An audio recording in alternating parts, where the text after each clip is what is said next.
Muito bem, vamos em frente. Eu queria comentar só uma outra coisa curiosa, não devia nem perder tempo com isso, mas eu não resisto.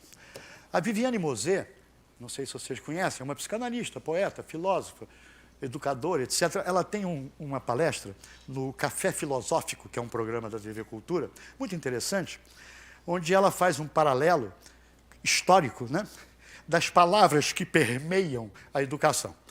Então ela começa dizendo o seguinte: nós temos uma grade curricular. Cacete, grade.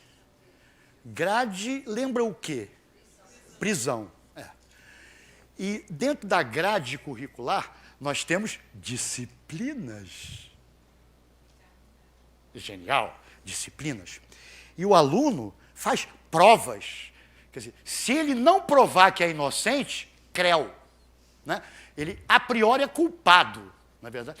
Então, ela lembra uma série de palavras que estão na origem da construção da escola universal aqui no Brasil. E é óbvio que, na época, era essa a visão. Né?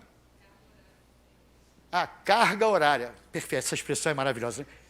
Carga, eu já estou sentindo um peso aqui nos meus ombros, entendeu? Quer dizer, todas as palavras remetem para prisão. Todas as palavras remetem para a prisão. O que não deixa de ser curioso, né? A gente não ter parado para pensar nesses links. Né? Tem outros que eu paro para pensar. Você chega para uma criança e, às vezes, no 6º, 7º ano, você tem que dizer para ela o que é um número irracional. Um aluno já me perguntou, professor, se o número é irracional, por que eu vou estudar esse troço? Uma coisa que não tem racionalidade, você está querendo que eu aprenda uma coisa que é irracional? Eu acho esse nome horroroso. Ou então você chega numa aula e diz assim, nós hoje vamos estudar números imaginários. Essa é do cacete, né? Números imaginários. Aí o aluno levanta e fala, peraí, cada um pode imaginar o seu? Não? Então a matemática tem umas palavras geniais, só que a gente muitas vezes não se dá conta que a criança já tem uma conotação e uma denotação para aquele verbete. E você que está de intrometido, querendo vender um outro significado para aquele verbete. A criança sabe o que é uma coisa imaginária. Aliás, ela nasceu imaginando, né?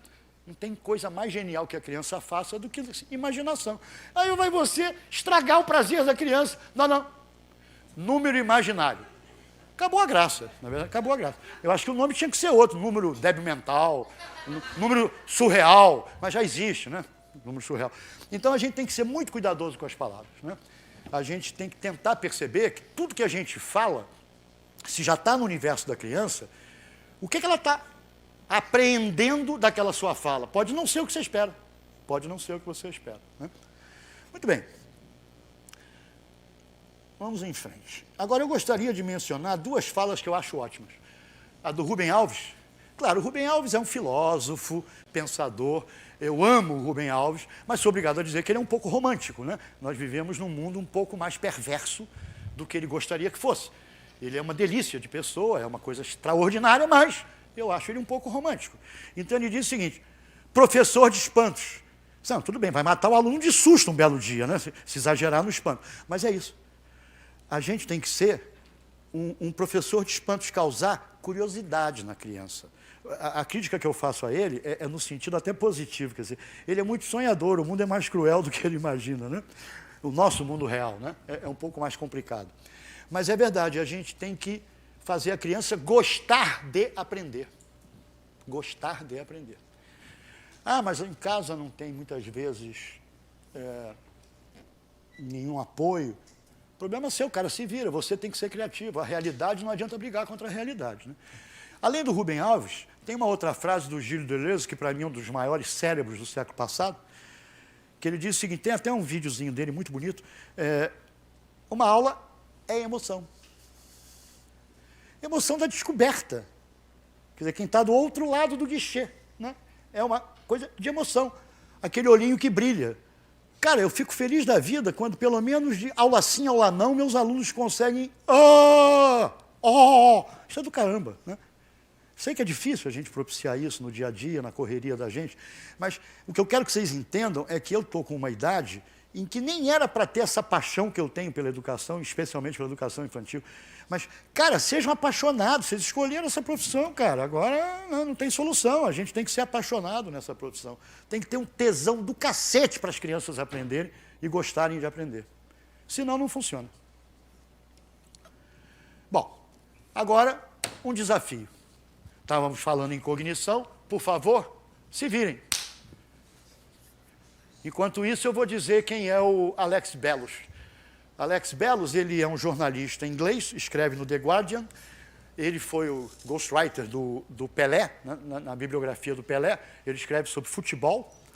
E ele é um senhor matemático. E ele tem vários livros sobre recreação, desafios de matemática, né? E esse não é dele, é do Yoshi Gahara. Esse nome é horroroso, né? Yoshi Gahara, lembra quando eu lutava judô. Taiotoshi era o meu golpe predileto, né? Esse cara é um gênio japonês, talvez um dos maiores especialistas em charadas e coisas assim doidas. E ele escolhe esse exercício no livro dele, o livro Can You Solve My Problems? E coloca esse problema do NOB como o primeiro exercício do livro dele. E aí, qual é a resposta? 7 mais 2 mais 9 dá 27. 27, 2 mais 7, 45, 4 mais 5, dá 18. É somando os algarismos dos números que estão acima. Não é genial? Esse é considerado um dos mais geniais quebra-cabeças simples, né, dos últimos 100 anos. Porque ele conseguiu montar uma lógica assim, perfeita, que funciona até o último momento e depois dá pau. E, ao mesmo tempo, tem uma lógica paralela que a gente não percebe, não é verdade? Ele percebeu. Vamos em frente. Eu não vou esquecer o chocolate do rapaz. Olha só, gente, todos nós temos assim uma percepção, principalmente se trabalha no ensino fundamental 1, né, que é importante a gente ter uma parafernália de peças coloridas, com várias formas, que de alguma maneira brincar com a geometria das coisas deve facilitar o avanço da cognição da criança, né? Todo mundo sempre acreditou nisso, mas só que hoje existem dezenas de papers que comprovam que quem tem uma melhor percepção espacial geométrica, veja bem, espacial não significa espaço necessariamente, e visão espacial significa visão de movimento mesmo no plano ou no espaço de peças, né? Vai ter fatalmente um melhor desempenho cognitivo na numerácia.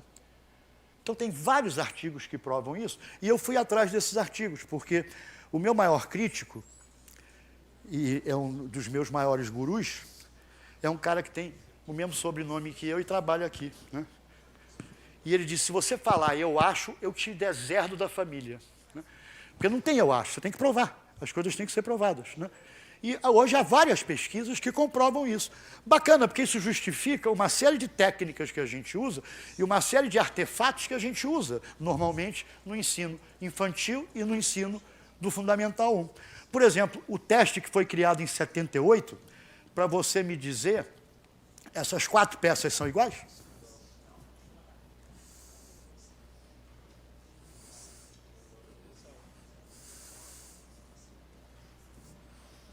Vocês juram que essas 4 peças são iguais? É? Bem, como o meu objetivo não é verificar como anda a visão espacial de vocês, eu vou tocar o bonde, porque a minha ideia é dar a vocês ideias fora da caixa para vocês trabalharem determinadas coisas com seus alunos. Muito bem.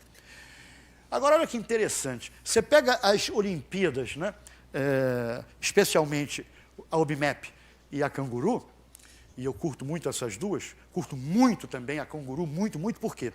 Canguru trabalha muito nas coisas para crianças menores com cognição geométrica. E isso não é de graça, né?